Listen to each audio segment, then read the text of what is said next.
à la maison. Donc il y a un grand travail que l'État devrait faire avec les étrangers, tels que la communauté haïtienne, de mettre des programmes à la disposition de ces jeunes-là. Les jeunes vont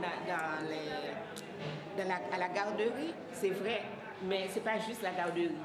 Il y a les parents aussi, les mamans de ces enfants-là. L'ambiance du milieu est d'une importance tellement énorme sur l'enfant qu'il faudrait aussi travailler sur ces couples, ces pères et mères de famille. Ou même qui papa ou bien maman là, c'est depuis 3 ans, 4 ans pour faire des amis. Pour les premiers amis que vous avez gagné, c'est vous-même. Ces aînés qui sont présentement atteints l'âge de la retraite ou à la veille de la retraite, arrivés au Québec depuis une cinquantaine d'années, sont aux prises avec des problèmes particuliers.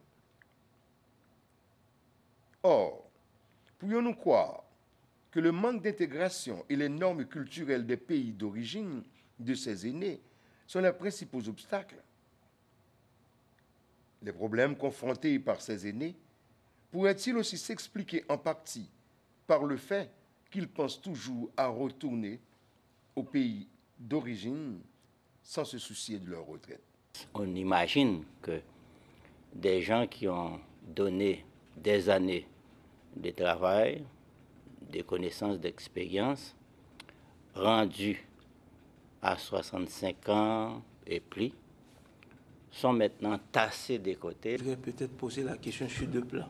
Okay. Sur le plan économique et puis sur le plan culturel, puisque nous faisons partie de ce qu'on appelle les communautés culturelles ou bien des minorités visibles.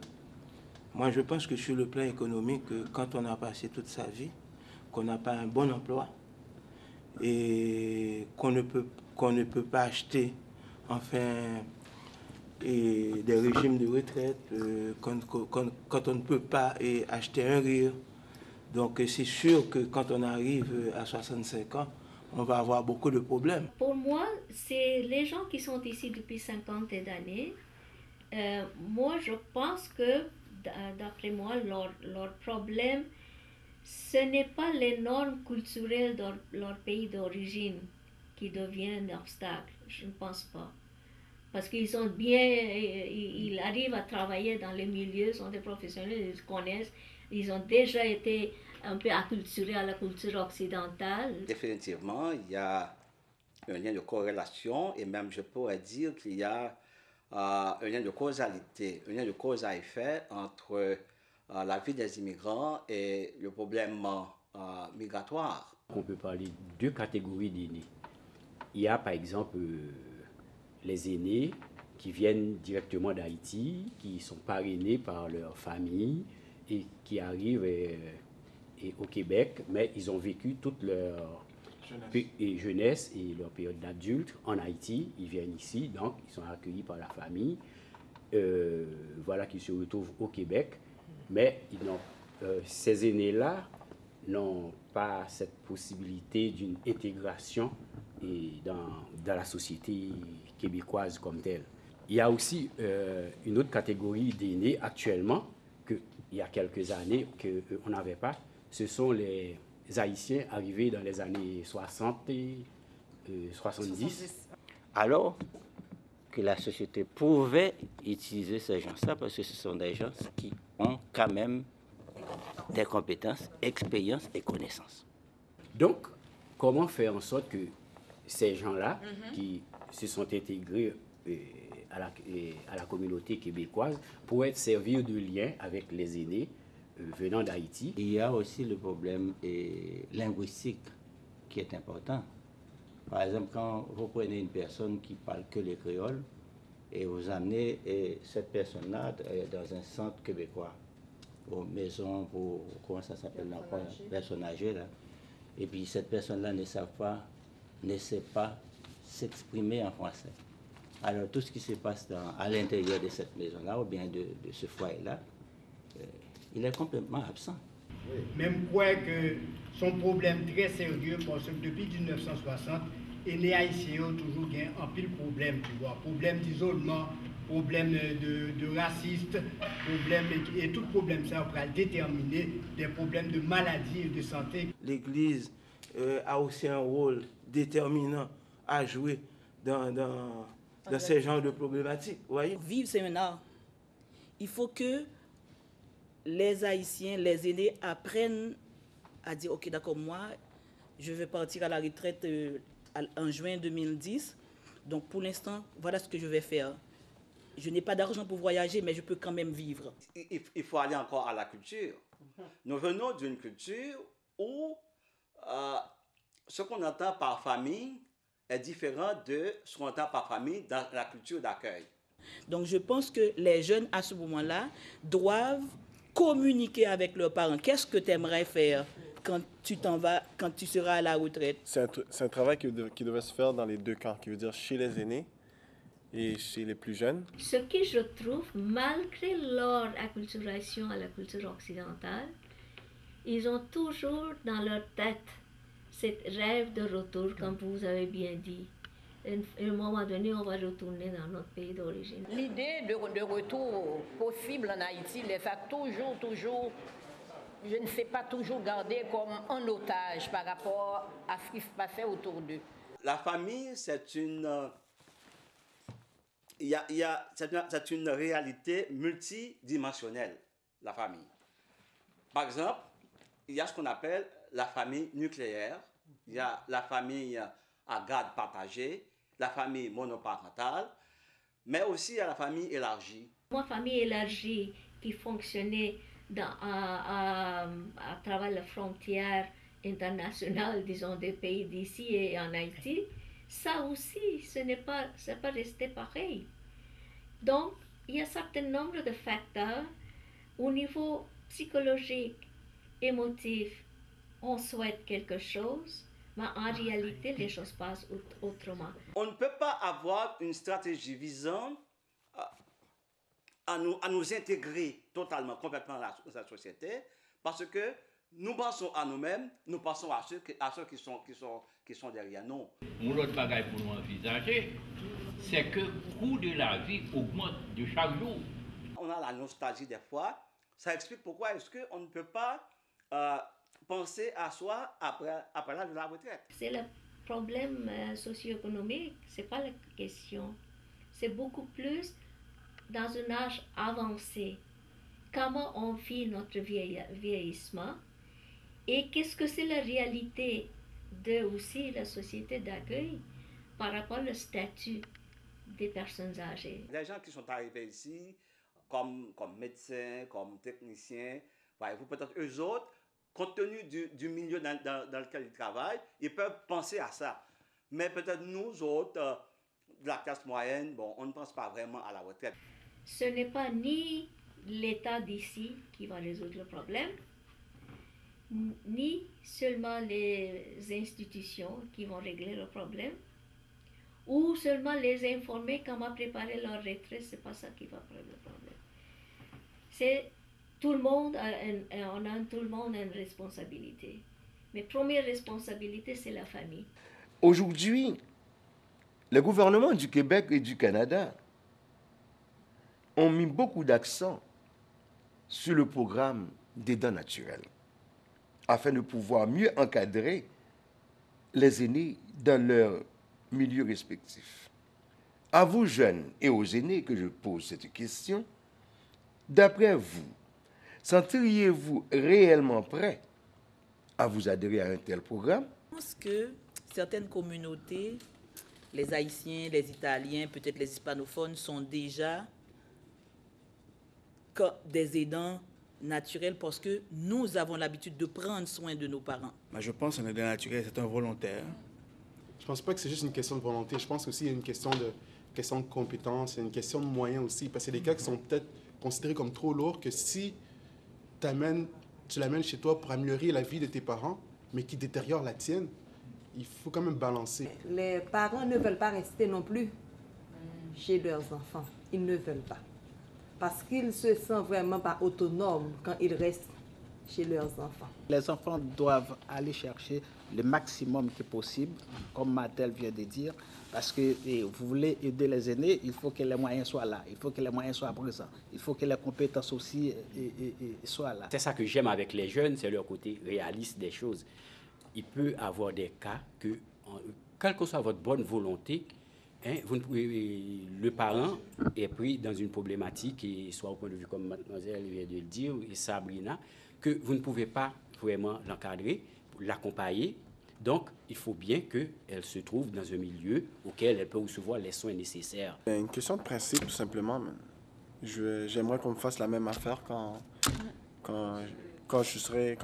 j'obtiendrai cet âge-là. Ce programme que met en place le gouvernement dans le but d'aider les personnes du troisième âge, d'aider les aînés, si ce programme répond à mes besoins, eh bien, pourquoi ne pas adhérer? Pourquoi ne pas accepter? Non seulement je vais accepter, mais encore je vais encourager des gens de ma génération à accepter ce programme. Maintenant, après trentaine d'années d'expérience d'étatisation de tous les services sociaux au Québec, on revient en arrière maintenant, qu'on va aller vers l'aidant naturel. Donner un nom aidant naturel. Moi, dans mon vocabulaire, c'est de famille. Il y a des efforts qu'on fait pour aider les personnes, les aînés. Il y a des programmes, n'est-ce pas, qu'on met en place pour aider les aînés. Mais peut-être que ces programmes ne sont pas axés sur ce que le gouvernement offre. Voyez-vous, ce sont des initiatives internes. Voyez-vous, des églises de façon interne entreprennent des choses pour supporter, pour aider les aînés. Mais peut-être qu'on n'est pas informé, n'est-ce pas, des programmes du gouvernement dans le but d'aider les aînés. Au Québec, on a fait le virage vers les institutions, déresponsabilisation de la famille à cause de mettre sur pied des services publics professionnels. En faisant ça, on a déresponsabilisé la famille, on a déresponsabilisé des individus, des personnes. Maintenant, on est devant une crise économique, donc on voit comme aidant naturel une façon de régler le problème économique de ces soins, tandis que c'est une question humaine, culturelle et sociale. Les valeurs du statut social changent dans notre société. Les aînés et les jeunes ont moins de relations entre eux. Toujours, je m'adresse à vous deux. Qu'est-ce qu'on peut se reprocher dans le cadre de ces nouvelles relations? Quand on parle de valeurs, il faut bien les définir. Parce qu'il y a des valeurs qui ne se changent jamais. Ce ne sont pas des valeurs, ce sont des principes. Les valeurs, là, elles peuvent changer. Elles peuvent être modifiées dans le sens du bien, tout comme dans le sens du mal. Mais les principes, ils sont immuables. Les principes au Québec sont relatifs. Et nous, les Haïtiens, nous avons des principes très forts. Aujourd'hui, on prône beaucoup plus la jeunesse. C'est-à-dire, être vieux aujourd'hui, c'est dépassé. Même les vieux essaient d'être jeunes. Il y a des choses, n'est-ce pas, qu'il faut se reprocher en rapport avec les problèmes que vivent les jeunes. Mais ce que je sais, c'est que le problème culturel est un problème réel. C'est que nous avons des valeurs dans notre culture, nous venons d'Haïti avec nos valeurs.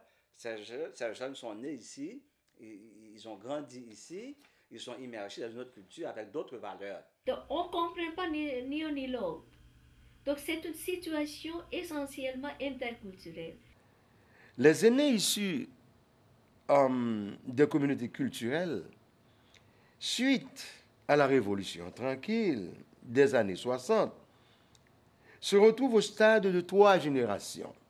Grands-parents, enfants et petits-enfants. En y tenant compte, n'est-il pas le moment de travailler ensemble pour mieux assurer les transferts de connaissances entre les générations. Selon vous, aînés et jeunes, quels seront les meilleurs messages? Ce que je prône, c'est de concevoir la famille ou l'Église comme étant une ellipse, c'est-à-dire une figure ayant deux foyers, le foyer des jeunes et le foyer des parents.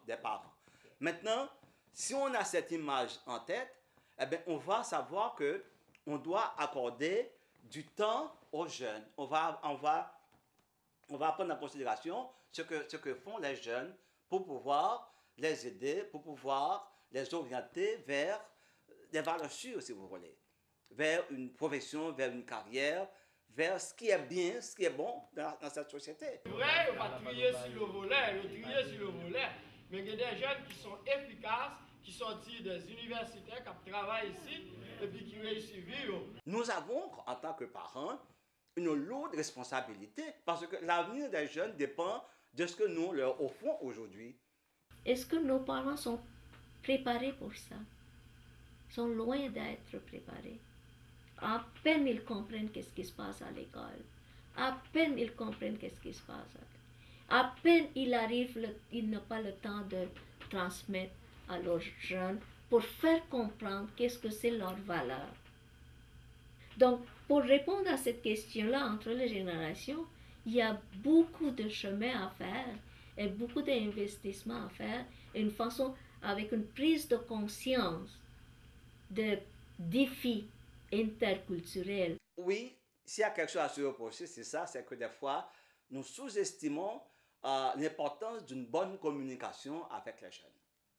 Il y a des problèmes que les jeunes ont gagnés, c'est la société ici là qui force aucun problème. Maman et papa, si vous pas travail, vous pas capable de faire un salaire pour vous capable d'élever les gens. Maman a le travail, papa a le travail depuis à 7h du matin, il a rentré jusqu'à 5h, 6h, alors que l'école fermait à 3h. Si vous avez de 3h à 6h pour compter. Cette absence de communication entraîne un ensemble de problèmes. Malgré ça, il y a des parents qui disent que l'on vini, mais tel programme pour faire, forme-moi devoir, t'es fait, forme-moi ça, t'es fait. C'est ça que fait, il y a un pile jeune, 3 cas, si je ne dire entre 85 à 90% jeunes haïtiens qui pas de problème. Nous devons envisager surtout d'avoir une bonne communication avec les jeunes. C'est très important.